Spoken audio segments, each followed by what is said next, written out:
Bem, nós recebemos com muita alegria aqui nos estúdios da Capital FM uma das mais expressivas lideranças do norte do estado de Mato Grosso, sem dúvida a maior liderança de Sinop, o prefeito Juarez Costa, o ex-prefeito Juarez Costa, que se elegeu agora deputado federal pelo MDB. E é uma dessas caras novas que vai frequentar o Congresso Brasileiro. Em primeiro lugar, dizendo da honra, do prazer de recebê-lo aqui nos estúdios da Capital FM, e queria que você, ao cumprimentar os ouvintes, dissesse como é que você viu essa campanha eleitoral, quais foram as novidades no seu sentir dessa campanha eleitoral. Bom dia, Juarez. Bom dia, Antero, todos que estão aqui com você, os ouvintes. É um grande prazer estar aqui. Eu me sinto honrado de estar ao seu lado, um grande amigo, um grande companheiro, uma pessoa que eu sempre procurei ouvir muito, principalmente politicamente, e dizer que o momento ele é muito diferente. Diferente o próprio Antero, que é um grande comentarista político, um grande político, talvez também esteja meio atônito a tudo que aconteceu, né? Eu acho que é uma varredura total aí, uma expectativa muito grande, acho que além do que se pode esperar, né? A expectativa que se vive hoje, né? Mas nós estamos, como bom brasileiro, acreditando. A gente acredita que muita coisa vai mudar, que é preciso, que é possível mudar, que outras que prometeram não vão ocorrer, não vão acontecer, mas eu sou muito tranquilo de falar aquilo que eu penso. Estou num estado em que 70 e poucos % votou Bolsonaro, né? E a gente sabe que a expectativa ela é muito grande. E eu não vejo, nesse momento, sinceridade, estou indo para Brasília meio perdido, sabe? Eu sei da capacidade política que eu tenho, eu sei o que eu posso render, o que eu posso fazer, mas eu não vejo, né, uma segurança de um programa de governo que não existiu, né? O programa está sendo feito agora. Falou-se muito o que o povo queria ouvir e a gente está indo, é claro, para votar aquilo que foi interessante para o país e para ter as posições contrárias àquilo que não é interessante. Mauro Camargo, bom dia. Bom dia. Deputado Juarez, eu vejo assim, essa situação, a história se repete, né? Collor foi o salvador da pátria, Lula em determinado momento foi o salvador da pátria, e agora é Bolsonaro o salvador da pátria, né? Tanto Collor quanto Lula foram grandes decepções, né? Lula, sobretudo, o PT foi uma maior decepção que esse país já teve. chegou a fazer bom governo. Mas no final das contas... No social, ele é que chegou a fazer bom governo. No final das contas, Antero, a situação dele... a roubalheira... absurda, é nesse aspecto. Né? Não estou nem criticando se fez bom governo, mau governo, embora tenha errado muito, a meu ver. Não, errou muito, mas ainda assim fez um... Mas nós tivemos, a situação é essa. E o senhor já quase respondeu essa minha pergunta na sua fala inicial. O senhor parece que tem dúvida também de que possa, ou tem medo da decepção. Eu tenho muito medo, a expectativa ela é muito grande. Hoje nós estamos vivendo uma onda, que, né? Primeiro aquela coisa do antipetismo, né? E daquele PT radical que todo mundo fala e tal. E hoje nós estamos vivendo uma onda radical também, de bolsonarismo, né? É preciso o governo começar, é preciso mostrar o que vai acontecer, é preciso dar um tempo, né? Hoje você não consegue discutir política com ninguém. Se for discutir política pelo celular, o celular quebra, arrebenta, queima na sua mão, né? Então você vai ter que aguardar, sabe? Houve uma renovação no Congresso, acho ainda que perdemos bons quadros. Perdemos, sim, alguns bons quadros. Perdemos bons quadros, alguns, né? Inclusive do PT, né? Inclusive do PT. Eu aqui sou fã do Requião, né? Eu sou fã do Marconi Perillo, sou fã de muitas pessoas aí que acho que deveriam voltar, que é bom pro Brasil, que estão lá. Não, você vai perder Cristóvão Buarque para ninguém, né? Perder pra ninguém. Você foi deputado constituinte, você foi senador, quando você deixa de voltar para Brasília com toda a bagagem de conhecimento que você tem, né? Tem que outro começar a remar tudo outra vez, né? Eu fui prefeito 8 anos, frequentei Brasília 8 anos atrás de recursos e tal. Eu acho que eu tenho um mínimo de condição já de chegar em Brasília, o mínimo, né? Então, quer dizer, é um Congresso renovado, mas que renovação que foi? Quem que chegou lá de bom? Qual a expressividade de cada um que chegou, né? Qual que é a vivência no seu discurso fácil, né? Falar é fácil, você sabe disso, né?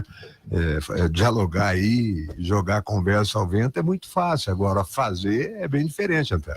A grande aposta do Bolsonaro, e é a aposta até dos jornalistas, eu tive no último final de semana em Brasília, na quinta e na sexta-feira, e conversei com vários jornalistas importantes. Conversei, por exemplo, com o André Meirelles, prêmio ESSO, várias vezes no Brasil, de grandes matérias.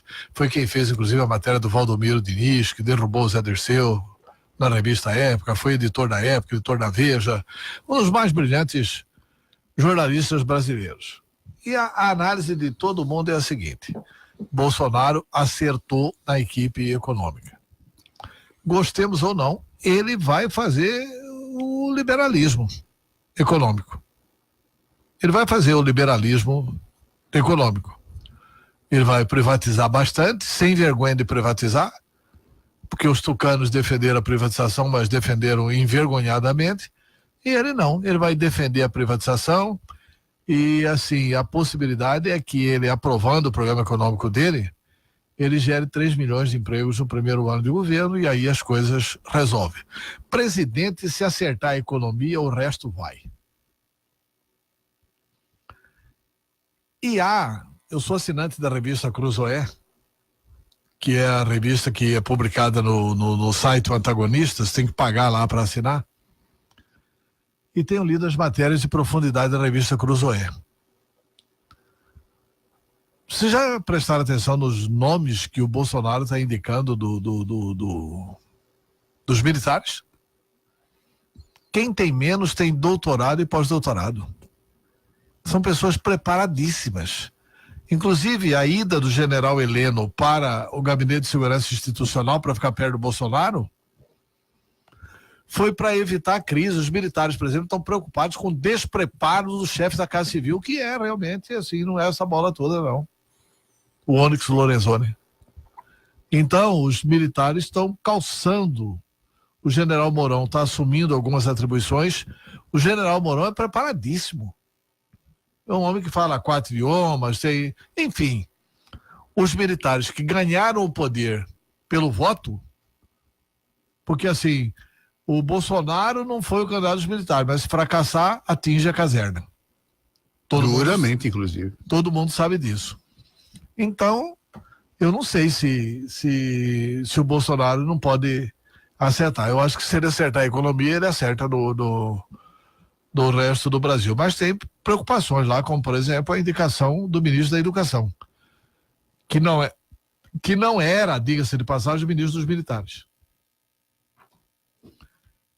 E tem a preocupação com o nosso chanceler, né? Com a indicação do ministro das Relações Exteriores, por causa de Israel. Quer dizer, a voz moderada do governo não parecia isso na campanha parecia uma fábrica de crise, é do general Mourão. Você viu a entrevista dele na Mônica Bergman?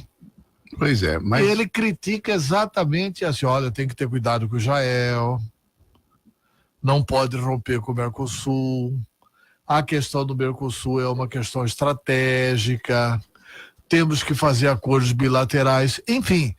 É um cidadão que está sintonizado com as necessidades do Brasil. Mas, Juarez, qual projeto assim você pretende defender e como que você quer pautar a sua atuação em Brasília? Porque, claro, a sua atuação tem que ser voltada para cá, né? Para o Mato Grosso e, mais especificamente, para o Nortão, né? É claro, eu enxergo Mato Grosso, né? Fortemente, principalmente... Eu sou municipalista. Uma coisa que o Bolsonaro falou, que eu estou acreditando que vai acontecer, é o Pacto Federativo, né? Uma das poucas coisas que eu ouvi durante a campanha, né? Eu acho que se votar o Pacto Federativo já resolve 99% dos problemas dos municípios. Ele está retirando o poder da União para repassar os estados e municípios e quer repassar o dinheiro também. Exatamente. Falou, o dinheiro não tem que ficar em Brasília, não. É menos Brasília, mais Brasil. Não, exatamente, só que tem que ser... Se for isso, já pensou isso quando você foi prefeito? Eu acho que é mais Brasília municípios que Brasília estados. Por exemplo, saúde, o dinheiro vem aqui para ir para Sinop. Se eu tivesse esse dinheiro direto de Brasília, do Ministério da Saúde, eu triplicava o atendimento de saúde. Eu compro mais barato no município. Eu trato diretamente a compra de exame, a compra de remédio, a compra disso, a compra daquilo, a contratação de Não, médico, esse dinheiro acabava indo, né? Exatamente. Então, quer dizer, Mas ia com Pacto atraso, Federativo- não tem por que ter esse... Não tem. Até porque é o seguinte, o dinheiro quando Essa vem pro paradinha estado aqui, né? Ele para não na Caixa aparece. Único É. e aí é usado para tudo que é coisa. Existe toda uma gestão que não é a gestão do interesse da saúde, por exemplo, nem do município. Falar em saúde, como é que tá a saúde de Sinop, hein? A saúde Parece hoje... que o governo Pedro Táxi deixou um desastre lá Não hoje. parece não, Antero. Eu nunca vi um desgoverno total como esse. Eu estava vendo agora, botaram minhas contas, eu gastei 33,46% na saúde, cheguei a 33% na educação, né? Eu peguei 2 anos do governo Táxi, eu desconheci esse governo, eu toquei a saúde e não tive problema. Eu abri um hospital fantástico, eu não sei se você conhece o hospital internamente, uma coisa maravilhosa, com equipamentos de ponta, tudo comprado na Alemanha. Eu abri uma UPA, Sinop tinha 5 postos de saúde construído 19 com 2 equipes cada um, exigi porcelanato no chão, TV de LED, exigi que fosse totalmente climatizado, com 2 médicos, 2 dentistas, cada posto de saúde, 2 enfermeiras, 4 agentes de saúde, 4 técnicos de enfermagem, 8 agentes de saúde, cada posto de saúde, né? Então eu falo porque eu fiz, eu sei que é possível fazer, né? E esse governo não teve competência. Esse governo, ao invés de olhar para frente, né? O retrovisor, ele é importante, sim, sabe? Muitas vezes você tem que olhar nele, né? Para ver o que deu errado lá atrás e procurar não errar aqui na frente e tal, mas só olhar para trás e... Eu acho que olhou para né? trás para fazer mais errado ainda. Mais né? errado, Não é possível, às vezes. tá aí. Eu mesmo fui um cara que recebi na véspera de campanha, sabia 1 ano antes, tanto é que eu dei entrevista antes de acontecer 2 vezes, né?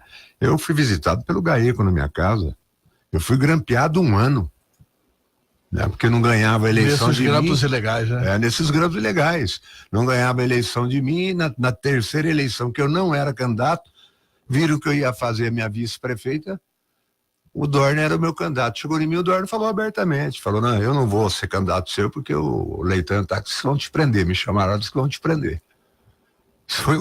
Isso o Dorner me falou. Segunda opção era o Dalto. Não quis ser também com esse medo. E a minha terceira opção foi quem ganhou a eleição e me falou, eu sei que eles falaram que vão te prender, mas eu sou tua candidata, que foi a Rosana. Que estado é esse que nós estamos vivendo? Né? Que graças a Deus está acabando. Né? Esse cara é que tinha que sair preso, né? Assim como ele fez prender o Silval e muitos outros aí, ele tinha que sair algemado também, né? O que ele fez, o que ele acabou com a minha família, né? Você pegar um assessor do Nilson Leitão e uma namorada do assessor dele, ir lá em Camboriú para ver se eu tenho apartamento na beira da praia, e eu tenho apartamento em Camboriú e está no meu imposto de renda. E não é na beira da praia, mas está lá no imposto de renda do meu apartamento. Quer dizer, então foi uma perseguição total, não tentaram provar nada contra mim. Fiz uma coisa em Sinop que eu me orgulho, quando eu falo não é por nada, né? Mas tudo que tinha em Sinop em 34 anos, eu fiz mais em 8 anos. É número, tá lá para quem quiser ver, sabe? Então isso, o adversário, ao invés de sentir prazer de estar morando na cidade, está mudando, está acontecendo e tal, não. Perseguição. Então eu lamento que o Estado esteja da maneira que está. O Mauro não terá facilidade para colocar a casa em dia, vai ser difícil, mas eu acredito no Mauro, sei da competência dele, né? Mas não é coisa de 6 meses não, né? Eu vejo que o Estado pode melhorar sim em 6 meses pela visão política, pela visão administrativa que eu tenho, que eu peguei uma prefeitura totalmente acabada e fui para dentro da transição, que é o que o Mauro está fazendo. Não, eu vou pular para dentro da transição. Eu pulei para dentro da transição. Quando eu sentei na cadeira como prefeito, eu já sabia o que eu tinha que mudar. Antena? Quando eu ganhei a eleição, falava no terceiro mês, Juarez não vai pagar as contas, não vai pagar o funcionalismo. Eu pagava no dia 27, 28 ou 29, aos 8 anos. E eu não ia pagar se eu não tivesse pulado para dentro da transição, que a Arapuca estava armada. Quer dizer, Só de 2008 para 2009, o aumento na folha de pagamento foi 17 milhões. Isso porque eu cortei 80 cargos de confiança. Colocaram 439 concursados no último mês, lá nos últimos dias. Subiu 17 milhões a folha de pagamento. Pessoas que não somavam. Até hoje tem lá um secretário executivo que você não sabe para que é, ganha 12 mil reais. Coloquei o cara em todas as secretarias, ver se servia para alguma coisa, não serviu para nada. No final deixei lá no aeroporto. Você não consegue mandar embora, né? Então é isso. E por mais que todo mundo ache que todo político é corrupto, todo político é safado, todo político é ladrão, né? Eu tenho uma história bonita com Sinop, eu fiz um grande trabalho, eu tenho consciência disso, né? Se perguntar para mim, eu me sinto um cara hoje assim, triste pelo que aconteceu, sabe? Você pegar Sinop, que 101 mil eleitores, 18 mil e pouco não biometrou e não pôde votar. Não votou 50 mil para deputado federal.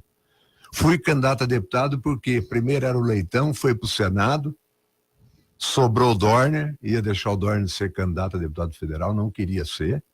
O Dorner em cima da hora pipocou e eu tive que ir para não me chamarem de covarde. Quando eu saí candidato a deputado... Como que é o nome da sua esposa? Ivone. Dona Ivone, diz que foi sensacional. Acho que foi duro pra... A Ivone é Mariana e o Dona Matheus. Ivone e o cantor, né? E o aí, cantor é o filho do E aí eu saio candidato a deputado federal e saem mais 8 candidatos a deputado federal em Sinop. Quer dizer, só o Novo colocou 7. Foram 11 mil votos jogados fora. Aí um do PSDB, 8 mil votos. Aí o Barbudo vai lá, faz 5.600 votos em Sinop. E por aí vai. Quer dizer, eu que a pesquisa mostrava que eu fazia 40 mil votos em Sinop, eu fiz 21 mil e poucos votos em Sinop. Né? Quer dizer, acreditando em pesquisa, eu não fiz campanha em Sinop. Não pisei o pé em Sinop, quer dizer, fui andar. Aí é a sorte que eu andei. Eu tenho um capital político em Sinop que me deu os votos e eu busquei mais fora. Cheguei. Mas o Antero perguntava, deputado, qual que é o grande projeto seu, qual que é a grande ideia que o senhor tem para defender Mato Grosso? Nós temos questões importantes. O senhor falou aqui da questão do Pacto Federativo, que é uma coisa fundamental, tem que ser discutida já. Tem algumas questões, né, que são relevantíssimas, como a questão do FEX. Né? Como é que o senhor vê essas questões? Como é que o senhor está preparado para essa discussão, para esse embate lá? Porque Mato Grosso não vai mais dar conta de continuar bancando as exportações do Brasil no nível que está, sem ter retorno. Quer dizer, o retorno que tem é o retorno nas cidades e tal, mas assim, do ponto de vista do imposto, né, precisa resolver. Como é que Porque faz? brevemente um histórico, foi no governo do Zé de Oliveira que surgiu a Lei Candir. Até antes de surgir a Lei Candir, o Estado cobrava 12% de ICMS da soja. Aí surgiu a Lei Candir com a promessa o seguinte: não, o Estado não vai perder essa receita de 12% sobre a soja, porque a União vai criar um fundo de compensação para compensar. Só que aí os nossos representantes claudicaram lá na lei e não ficou a obrigatoriedade da União repassar. Repassa se quiser. Não há uma obrigatoriedade. Não tem hora, nem dia, nem valor, né? Nem percentual. Não tem nem hora, nem dia, nem valor, nem percentual. Não tem nenhuma obrigação assim amarrada, constituída. Né? E assim, os economistas fazendo cálculo sobre o que nós exportamos e aplicando sobre isso os 12% que eram aplicados antes da Lei Candir, Mato Grosso deixa de receber 6 bi só do que é exportado. Só da soja, né? Só da soja. E tem um fundo de... Não. De toda exportação, todas as commodities. E tem o Mato Grosso deixa de receber 6 bi do que é exportado e recebe como compensação 400 milhões. É evidente que não é fundo de compensação, tá? De compensação, né? Agora tem tido projeto aqui relatado projeto pelo Hélito agora, que melhora um pouco isso, né? Não, melhora um pouco, mas precisa colocar o seguinte, Paulo. É simples. Mato Grosso está ajudando a balança comercial brasileira. Tá bom. No mínimo tem que devolver 50%, né? Não, tem que devolver tudo, pô. Por que Mato Grosso é que vai financiar o Brasil? É o contrário. A União que tem que ajudar Mato Grosso. Conversa é essa? Eles têm que devolver esse dinheiro para o Estado. Essa que tem que ser a grande luta da bancada federal nossa. Eu acabei ouvindo depois a entrevista do Bezerra. e vi o debate aqui na capital com o Jaime, com o Bezerra, na questão do agronegócio. Primeiro, eu não quero nem tratar lá em Brasília o nome agronegócio. Não é bom para nós, não é bom para o produtor. Eu quero tratá-los como produtores de alimentos, né? Eu acho que você não pode cobrir um santo e descobrir o outro. Eu estou me aprofundando na questão da produção do estado de Mato Grosso, estou me aprofundando mesmo, inclusive pedi várias reuniões, já tive com pessoas ligadas à produção de alimentos aí de Brasília, de São Paulo, e estou com você, Antero. Eu acho que nós temos que formatar o projeto. Estou pedindo um levantamento total do que... A gente fala, isso aqui é o equilíbrio da balança comercial. Não, nós queremos números para entrar com um projeto demonstrando que o Mato Grosso representa o país, qual é a nossa produção. E a assessoria da Câmara te dá rapidamente isso, o que o Mato Grosso exportou. Tudo. Entendeu? Né? O que o Mato Grosso exportou? Calcula sobre isso 12%. Exatamente. E vê o quanto recebeu, a diferença tem que cobrar do Estado. Não sou a favor do Antero, é o seguinte, nós estamos contribuindo muito com o país. Muito. Né? Não é só na questão de exportação, de balança comercial e tal, e tudo que envolve, né, a nossa produção. Então eu acho que nós temos que lutar para devolver tudo. Devolver. Né? Se aqui nós estamos tendo que abrir mão, o governo brasileiro tem como devolver, até porque esse dinheiro vai ser aplicado nas cidades. Ou compensar investimento, né? Compensar investimento, você pode mandar devolver um pouco em dinheiro, outro em compensação em investimento. E sobre a tributação de produtores de alimentos, que é um debate que vai ocorrer aqui. Mas que é importante a opinião do deputado federal eleito Juarez Costa. Não, eu deixei bem claro que eu sou contrário. Eu deixei claro, Antero, eu sou contra. Quem está produzindo tem que ser incentivado. Quem está produzindo tem que ser incentivado. Tá, mas veja bem, o arrozeiro de Mato Grosso paga 12% de ICMS sobre o material que fica aqui, sobre o arroz que fica aqui. Por que o produtor de soja é isento? Pois é, mas sobre o que fica... Paga 2%. Não, mas sobre o que fica também... Por que não paga a mesma coisa com o arrozeiro? Então vamos diminuir do arrozeiro, aí a gente acaba de quebrar o Estado. Não, mas o que você não exporta, você tem que pagar. Uma coisa que eu gostei do Mauro aí, que ele falou e que acho que deve ser agora, já em janeiro, não pode esperar, que é a alíquota do ICMS do diesel, né? Ele falou que vai reduzir. Vai reduzir. E vai arrecadar muito mais do que arrecada. Vai arrecadar mais reduzindo. É preciso, esse debate é muito rico e ele tem 500 mil situações que precisam ser vistas com muito... Você quer falar depois de comercial? Não, veja bem, e tem determinados momentos, né, Mauro? Porque assim, o Dante reduziu. Quando o Dante assumiu, eu era o chefe da Casa Civil, e o governo do Dante reduziu o imposto do algodão de 16% para 2%. E reduzindo para 2%, Mato Grosso, que produzia 3% da produção nacional do algodão, passou a produzir já no ano subsequente à decisão tomada pelo Dante 46% do algodão nacional. Hoje, nós somos responsáveis por quase 60% do algodão nacional. Isso em função de uma medida lá. Aquela medida lá foi acertada, porque mesmo cobrando menos, aumentou a receita do Estado. Mas assim, nesse momento de crise, o Hospital de Sinop fechado, o Hospital de Rondonópolis fechado, o Hospital de Sorriso fechado, o Hospital de Ensenada fechado. Nesse momento, você não vai cobrar. Eu não quero cobrar do que vai exportado. Isso não. O Mauro está anunciando um ajuste fiscal que, por sinal, tem sido aplaudido pela sociedade. Mas só esse ajuste fiscal não dá conta. Ele tem que aumentar a receita do Estado sem aumentar impostos. Essa que é a grande tarefa do governo Mauro Mendes. Antero, a gente acompanhou de longe, até eu fui deputado estadual, né? Mas a gente acompanhou de longe. Eu terminei um mandato de 8 anos também, eu fui para dentro do mato, virei bicho do mato, fiquei meio...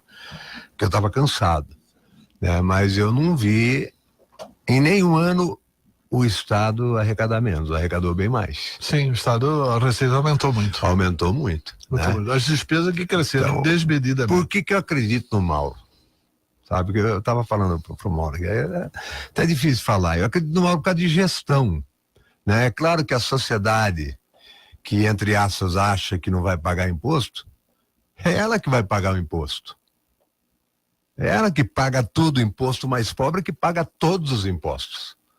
Sabe? A energia, 42,5% de imposto, quem paga? Sociedade. Então tudo vai explodir nela. Então minha cabeça arredia sobre taxação, mais imposto, tá para disso. Acho que tem competência na gestão pública, né? A única coisa que eu fiz por determinação do Ministério Público, do Tribunal de Contas, e vim várias vezes aqui conversar com o Tribunal de Contas e várias vezes eu debati com o Ministério Público, é que eles queriam que eu fizesse um georreferenciamento de uma história de 40 anos de Sinop para cobrar mais IPTU da população. Tratamos o assunto durante 6 meses e eu consegui fazer o Ministério Público e o Tribunal de Contas entender que com 30%, 10% ao mês, ao ano, aliás, 30%, 10% ao ano, aumentando a IPTU em 30%, eu dava conta e resolveu o problema que eles queriam e dei conta, sabe? Então não podemos arrancar do peso da sociedade. Quando você acha que você vai taxar o agronegócio, vai explodir na ponta. Se diminuir a produção, nós que vamos pagar o preço. Então, quer dizer, tem que ter um estudo, tem que ter um debate, né? Eu aprendi muito isso como gestor, sabe? E foi debatendo, foi ouvindo. Agora, deputado, essa questão especificamente essa questão do agronegócio precisa realmente aprofundar, porque eles mesmos não se entendem. O Blog do Mauro está soltando uma nota agora à tarde que mostra, por exemplo, que o pessoal, a entidade que representa os produtores de biodiesel, as usinas e tal, bioquerosene, até propuseram para o Blairo uma saída para essa taxação, em vez de taxar, incentivar esse setor, né? Como forma de gerar mais renda, mais emprego e gerar mais imposto. Porque, assim, eles alegam que por conta da Lei Candir e das exportações de commodities, a indústria de biodiesel está indo para o pau, porque não tem soja e preço de soja em condições de eles produzirem biodiesel. Tem usinas fechadas aqui em Mato Grosso. Por isso que nós temos que tomar aqui a atitude do Mato Grosso do Sul. Precisa resolver essa questão urgente. Não, eu estou falando o seguinte, é tão sério essa questão. Sim, mas que sério, sim. Já, por exemplo, no outro lado, né, a Biov, que representa o pessoal que esmaga a soja para fazer óleo de soja, etc., não quer nem ouvir falar em taxação ou incentivo para outro setor. Quer dizer, deixa tudo como está, porque assim está funcionando. Você vê como eles mesmos têm visões diferentes, né? Então é preciso realmente se debruçar nessa questão. Taxação por si só não é a solução. Gente, eu acho que tem que ajustar o que não tá é hoje. Nenhuma novidade taxar o produto do agronegócio que fica internamente. O que não é taxado por lei é o produto que é exportado, porque ninguém exporta imposto. Pois é, mas você vê que está faltando. Ninguém exporta imposto. Então, precisa tirar essa emoção do debate, porque quando o agronegócio diz assim, olha, nós pagamos imposto, é verdade, paga 2%. Tem um deputado do MDB, de Rondonópolis, que é economista, por sinal, eu gostei muito da entrevista dele, não conheço ele pessoalmente, só o Tiago Silva. Ele deu essa declaração do arrozeiro, falou, por que cobra do arrozeiro 12% e cobra do sojicultor 2%? E eu acho que uma das soluções nossas, que vai fazer explodir isso aqui, virar o Paraná, é a gente não desviar o recurso do FETAB servir para estrada e saúde, na minha opinião, tem que trocar a habitação por saúde, é não desviar o recurso do FETAB, se bem que não sei qual que é o projeto do Mauro. O projeto do Mauro é não desviar o recurso do FETAB, mas majoritariamente colocar em rodovias. Esse projeto do Mauro. Tomara que seja também dar uma perninha dessa aqui para a saúde. Não desviando o recurso do FETAB, resolvendo grande parte do problema da infraestrutura nossa, que é apoio ao agronegócio, que é apoio à produção. Porque na hora que você resolve a BR-163, por exemplo, inclusive é uma luta deve ser uma luta suas, apesar de que no Mato Grosso está resolvido, né? Não, mas nós estamos pagando, nós temos 9 pedágios de Rondonópolis a Sinop, né? E está paralisada a duplicação e só andou onde era do DENIT. Só andou da era do DENIT. O que é do Odebrecht já. O que é da Odebrecht, quer dizer, Sinop já era para estar Pois pronto. essa é uma denúncia que tem que ser levada em nível nacional, né? Exatamente, a primeira Rondonópolis também, tá a mesma situação, não termina, é um negócio... Não, mas ali ainda tá andando um pouco, porque era do DENIT. O trecho que é do DENIT vai embora. Aqui está sendo o trecho que é da rota está tá o que parado. está faltando aí é o do DENIT. Daqui a Jaciara, o que está faltando é do DENIT. É DENIT. Agora, o Ele está caminhando, passos razoáveis. Mas voltando lá à questão do produtor, né? O que é FEX? Fundo de exportação, né? Sobre isso você não paga imposto, tudo bem. A União que tem que devolver. O interno é o interno, eu concordo, e tal, mas sobre exportação, eu acho que não tem que mexer. realmente. Sabe por quê, Juarez? Porque nós temos que ser o grande estado agroindustrial do Brasil. E vamos... Não é Sabe o que possível eu com a acho? nossa produção Sabe o que eu acho? a gente não explodir aqui, é a hora da indústria. Eu tenho essa tese, viu, Antero? Eu acho assim que antes de taxar o agronegócio, é preciso fazer o que Dante fez lá com o algodão. É preciso estimular que o próprio agronegócio, que é organizado, que tem o recurso, que tem o dinheiro, que ele financie e desenvolva as atividades agroindustriais. Não é possível que o cara que planta algodão não possa se juntar e fortalecer a cadeia produtiva do algodão, com fiação, com a indústria têxtil, etc. Ele mesmo ser dono. Tem aqui indústrias maravilhosas têxteis daquele cidadão que era da Sudã e que faleceu. As indústrias dele estão aqui em Cuiabá e Rondonópolis. Era alguém assumir aquilo. Não, mas tá. Você sabe como que eu vim para Cuiabá? Eu vim para Cuiabá, entrei lá em Boa Esperança, Sorriso Boa Esperança, peguei Trivelato, Planalto da Serra, tal, vim sair aqui no Manso, tal, vim por estrada de chão. Quantas carretas eu achei atolada? Na MT 140, que o dinheiro estava aí na época do Silval, que esse desgoverno deu conta de perder. 1.200 do BNDES lá, que era para fazer as rodovias do estado de Mato Grosso. Como é que eu vou debater com um produtor que está lá, com tudo, a produção parada que ele precisa arrancar, né? Ou precisa levar calcário, ou precisa levar adubo, ou precisa levar insumo e o não que é tem pior, estrada. Juarez, o governo pegou o dinheiro do FETAB para pagar salário, cara.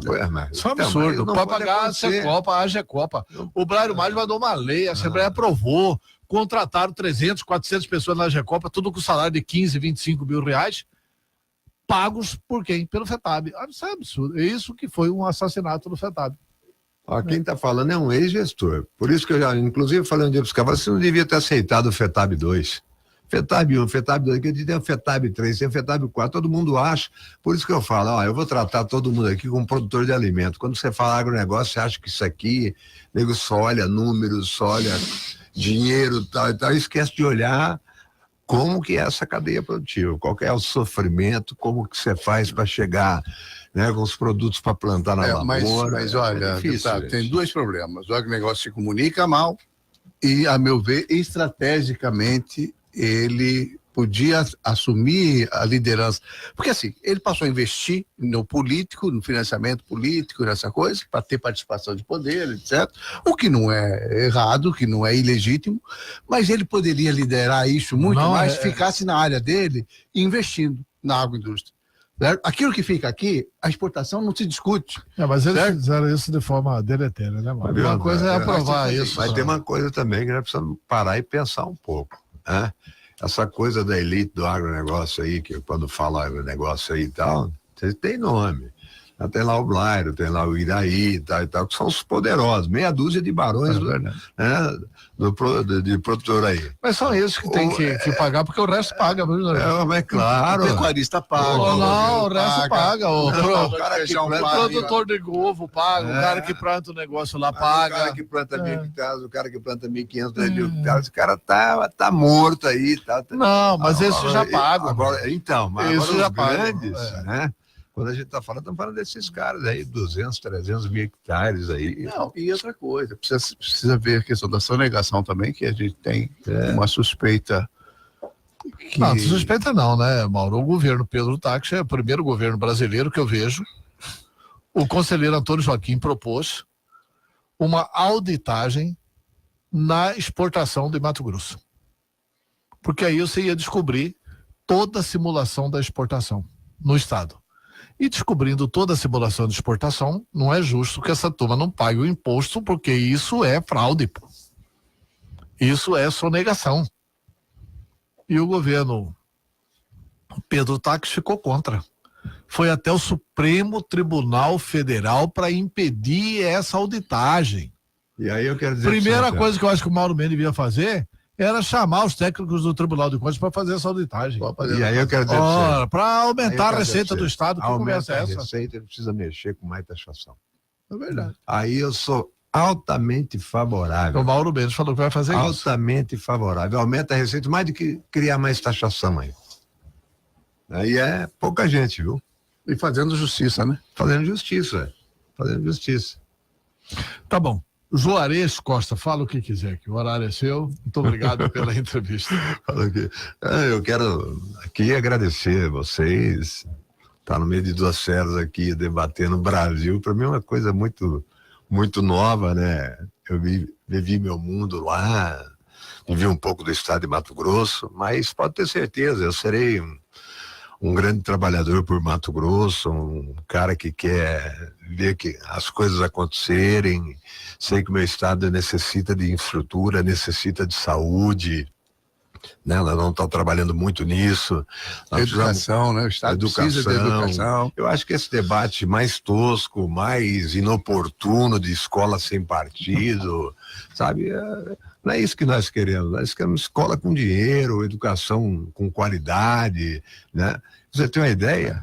A discussão não é ideológica, né? Não deveria ser. Não deveria ser. Eu chegava na minha... tem que ser isso, a qualidade. A qualidade do ensino. Eu vi um debate na televisão falando em qualidade do ensino. Qual televisão? Ah, tá.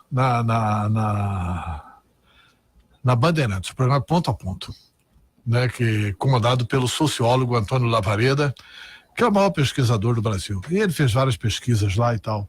E mostrou algumas coisas que precisam mudar nas universidades brasileiras, chamando lá 2 dirigentes da USP, que é uma universidade pública. Primeiro, defender as seguintes teses: que a universidade passe a cobrar da pós-graduação. Até a graduação, tudo bem, beleza, gratuita, mas pós-graduação cobre. Porque está autorizado, nunca esteve desautorizado a cobrança da pós-graduação. O que se garante é ensino público gratuito até a graduação. Outra coisa que ele defendeu lá, que é absolutamente correto, eu não sabia disso. Sinceramente, eu aprendi assistindo o programa Ponto a Ponto do Antônio Lavareda. Ele defendeu lá o seguinte: qual universidade de sucesso no mundo, nos Estados Unidos, na Inglaterra, na França, na Bélgica, na Holanda, na Alemanha, onde você escolher, na Rússia, que tem reitor eleito? Nenhuma. Nenhuma. A universidade precisa trabalhar para a sociedade e não para a comunidade. Então, assim, são várias mudanças que precisam ser feitas, que a gente precisa ter a coragem de enfrentar esse debate. O processo eleitoral tem que ser discutido mesmo, porque às vezes ele acaba partidarizando as universidades, acaba levando a questão política prevalecendo, né? E aí, sim, as defesas das corporações também. É o que acontece hoje em todas as universidades. A disputa de reitoria, Tero, é uma campanha eleitoral pois é. Como se fosse assim, uma OAB, como se fosse... E o grande problema não é isso, o grande problema é a educação. Se você pegar assim, qual universidade que deu certo no mundo que tem reitor eleito? Exclui o Brasil. Eleição de reitor é uma jabuticaba brasileira. É uma das nossas jabuticabas. Não existe no mundo. Só existe aqui. Eu não sabia disso. Eu acho democrático, muito bonito, etc e tal, mas é evidente que... É a competência que tem que prevalecer, que essa né? competência... Não, a competência tem que prevalecer e é assim. Você tem um plano de governo no Ministério da Educação. Você tem que ter o direito de escolher os seus retores, pô, para executar aquele programa curricular, parará. Sou a favor de que os debates aconteçam na universidade, mas a partidarização não aconteça na universidade. Nem, porque o que o Bolsonaro está propondo é o seguinte: olha, eu sou a favor da escola sem partido, mas na verdade quer colocar a ideologia dele. Sim. Não, então não dá, pô, tem que colocar ideologia nenhuma. E deixar aberto. Ou deixar todas as deixar ideologias, todas. Eu sou muito a favor do que Você não tá pode acontecendo limitar aqui. a cátedra do professor. Não, eu sou a favor do que está acontecendo aqui. Uma coisa que eu quero lutar muito é essa questão de fake news aí, de acabar com isso. Quer Isso dizer, não vai acabar. eu vejo, não existe Ninguém vai ferramentas controlar a pra internet, isso, não tem. existe. Antero, eu quero dizer para você, tanto eu fui... Controle tem que... É só ter punição, né? Os Estados Unidos tem que não ter. conseguem. Não consegue, não quer, mas tem que ter, sabe? O importante é isso aqui, eu venho aqui debater, nós estamos em 3 aqui, ninguém pensa igual. Se você falar um negócio, eu vou rebater você aqui agora. Eu não vou ficar escondido atrás de um fake falando o que eu bem entendo, sabe? Eu não vou chegar a acabar com a vida do Antero, da família do Antero, sem saber com a foto de uma outra pessoa, sem saber quem é. O fake tem que ser. Rapaz. Acho que É importante covarde, além de tudo é covarde. Não, Criminoso sim, e covarde. Tem que dar pressão, né? Só daqui uns dias você vai acabar com o rato, televisão aberta, vai Isso acabar tudo. isso é mau caráter, viu, Jorge? Porque eu sempre defendi o seguinte, você sabe disso, trabalhei com você, que comunicação é verdade. Mas claro. Você não pode mentir na comunicação. E ainda mais assim, né? Você faz coisas do arco da velha no Face. Você mente demais no Face. E como é que você muda as coisas? No debate. Como é que dentro do Congresso Nacional você constrói alguma coisa? Com debate, né? Você vai debatendo, você vai dialogando, tal e tal. O que é isso aqui? Uma mesa de debate. Agora você ficar atrás de um celular ali, num fake, esculhambando todo mundo, fazendo o que bem dá. Rapaz, bom, mas aí sim. Juarez Costa, que você seja como deputado federal, 50% do que você foi como prefeito de Sinop já tá bom demais, vai ser um dos melhores do Brasil. Eu peço só a Deus que me dê saúde, o resto eu vou correr atrás, eu tenho vocês aqui para estar ouvindo, para estar pedindo opiniões, eu sou muito disso, sabe, de pedir opiniões, eu sempre coloco que a minha ideia ela não tem que prevalecer, tem que ser a de todos, então a gente cria determinadas coisas e vai para o debate, né? E eu acredito que eu vou poder contribuir muito com Mato Grosso, estou aí para isso, quero contribuir com o Mauro, acredito no Mauro, sabe, eu acredito muito no Mauro Mendes, sabe, muita gente pergunta o que o PMDB vai ter ou deixar de ter, eu nunca sentei com o Mauro nem com o PMDB para fazer tratativa de governo, né? Agora o Mauro pode contar comigo que eu serei uma voz, um trabalhador lá em Brasília para poder carregar recursos para cá, fazer o que for possível para melhorar a vida dos matogrossenses. E vou entrar no debate do FEX, que eu acho que é importante, debate, esse é um dos mais importantes que nós temos. E no Pacto Federativo. Exatamente, os dois importantes assuntos que nós temos, Antero. Se você resolver o FEX em Brasília, se você resolver o Pacto Federativo... Fortalece os municípios, né? E o Estado, o né? município, O Estado também. Vai acabar um monte de problema do Mauro Mendes e dos matogrossenses, né? Então pode contar comigo, tô aí, eu sou muito de ação, sou um pouco de falar, né? Tô vendo o nego aí já falando que vai fazer chover, né? Então, quer dizer, não é assim, a gente conhece a realidade do país, sabe que não é assim, que não se muda. Não mudam assim. As coisas não mudam assim tão fáceis. Ok, muito obrigado. Entrevistamos aqui o deputado federal eleito, Juarez Costa.